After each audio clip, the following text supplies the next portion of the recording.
Hello guys, good morning, જય માતાજી. કેમ છો બધા? મજામાં?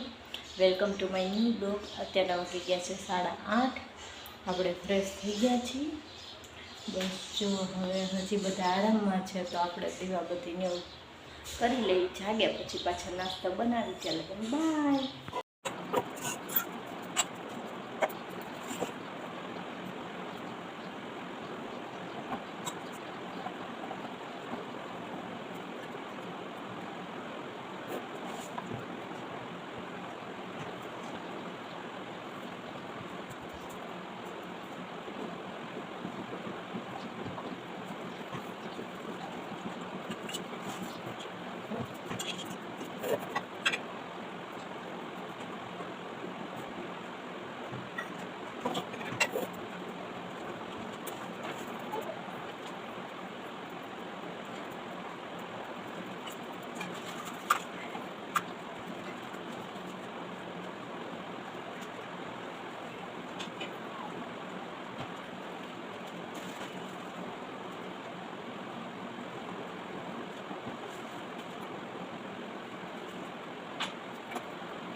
હેલો ગાઈઝ, અત્યારના વાગી ગયા છે 12:15.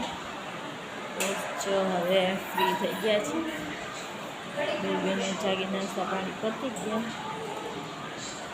આજે કાંઈ આંગણવાડીએ મોકલી નથી, કેમ કે દાંત આવે છે એટલે એની તબિયત કાંઈ બરાબર છે નહીં, થોડીક લૂઝ છે, એટલે કે ના અત્યારે આંગણવાડીએ નથી મોકલવું.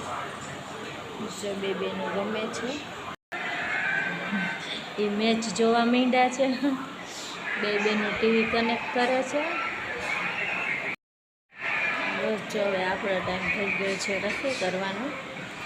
રસોઈમાં તો એવું છે કે અત્યારે ભાઈ મગભાત કરવા છે. દીકરીની તબિયત બહુ ખાસ બરાબર છે નહીં, એટલે કીધું મગ થોડા ખાઈ તો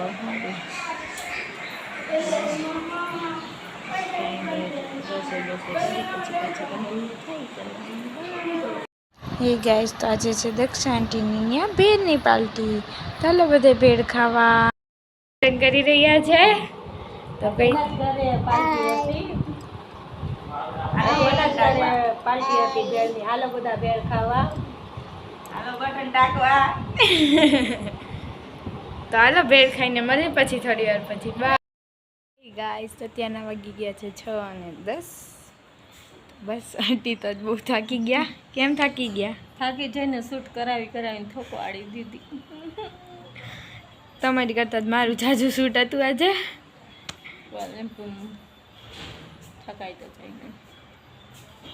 ને આંટીને પાછા સ્ટીચ પણ દુખે છે એટલે થાકી ગયા છે. મને તો કંઈ અસર પણ નથી થયું.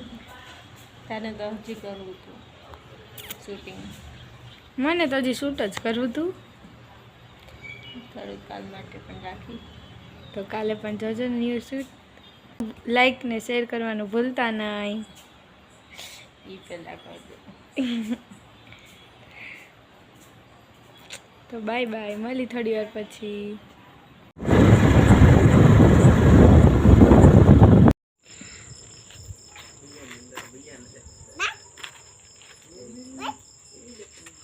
Bye.